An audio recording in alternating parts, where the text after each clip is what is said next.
Okay, what I just played is the continuation of the first warm-up exercise.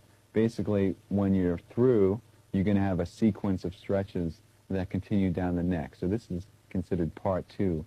And what I did is I started in our original position, which was between the low E and the G, and we were in the 10th position, and I stretched the first finger down a half step and kept the rest where they were, and did the same sequence of finger moves.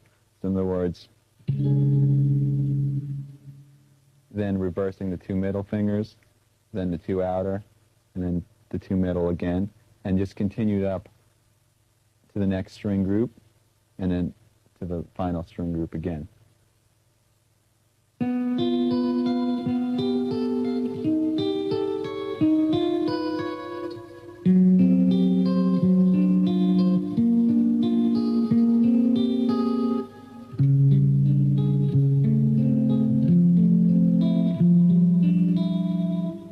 All right, that was part 3 of the exercise. And at the end of part 2, we ended up with this position between the first string groups. Now what you're going to do is put your fingers back in order, and while leaving your 3rd and 4th where they are, stretch your 2nd down a half step. So we have this shape, and once again continue with the moves all the way up the string groups.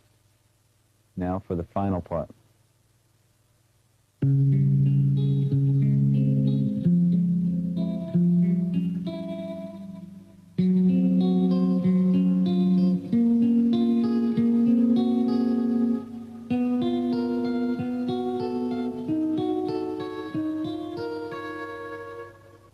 Okay, that was the final part, and if you haven't guessed already, what we did is we moved our 3rd finger down a half step while keeping the pinky where it was. So we had this shape. This time the stretch is between your 3rd and 4th finger, and continue with the pattern until we got up to the first set of strings again. And then all you do is you bring your pinky down a half step, which brings you to the exact same shape that you started with, but you're a half step lower, because we started originally in the 10th position